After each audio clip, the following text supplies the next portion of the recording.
Be ready. 5 seconds.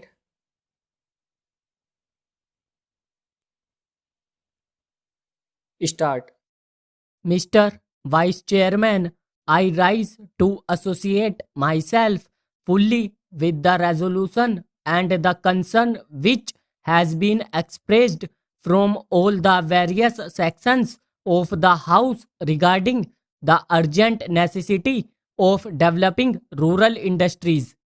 As time passes by, we are reaching a situation in our rural areas where something desperate needs to be done immediately if we want to preserve the social stability of the country and also to see that full use is made of the time and talent of the people in the rural areas which go waste today, as has been pointed out in the resolution.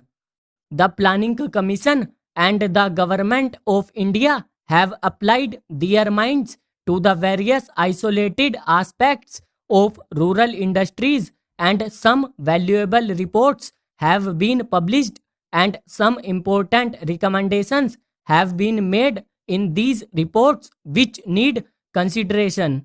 But unfortunately, there is no high level decision regarding the various issues which face the country as far as the problem of rural industrialization is concerned. We are not quite clear as to what, first of all, rural industries mean and what rural industrialization implies.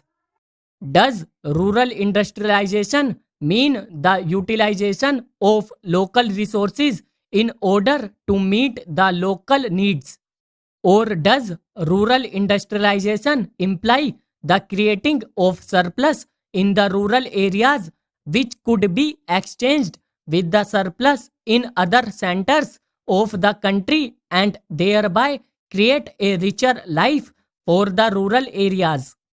Various opinions have been expressed with regard to this problem, but there is no authoritative determination of the policy regarding the meaning of rural industrialization.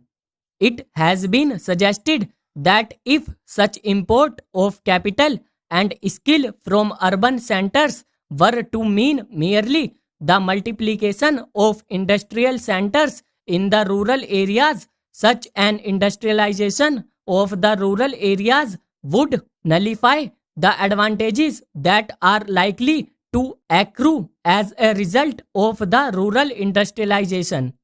The time has come when some decision has to be taken as to what we really mean by this rural industrialization. There is also difference of opinion regarding the authority that should undertake the responsibility for this rural industrialization.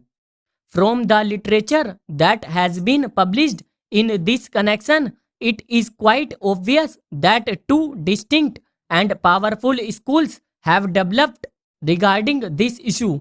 On the one hand, there are people who believe that the task of rural industrialization should be entrusted to the village panchayats, since they represent the village people and they have the resources and the powers to raise the necessary resources from the rural areas. The panchayats, it is felt, are the competent authorities to deal with the problem of rural industrialization.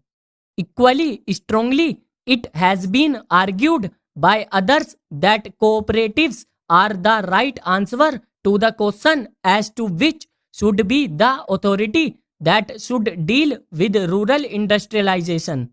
I may also mention that there is a third school which believes that the import of private capital and private skill into the work of rural industrial development is the real answer to the problem which we face in the matter of rural industrialization. Here again, some authoritative determination of the policy has become necessary because, in the absence of such a policy, ad hoc decisions are taken which sometimes cancel each other, and therefore the rapid progress which we hope and wish for in rural industrialization becomes impossible. Then again, there is the further question of protection that may be necessary for rural industries in view of the lack of the internal economy from which rural industries would suffer, whatever may be the answer to the first two questions. Professor Malkani has already referred to this question and various suggestions have been put forward. But all these suggestions require some detailed consideration as there are a large number of difficulties in implementing any one of these suggestions. Demarcation of markets and the imposition of taxes in order to see that goods from the urban centers do not reach the rural centers in unfairly competitive conditions are some of the suggestions that have been made. One great advantage of a vast country is the large number of markets that are available for the goods that are produced in the country.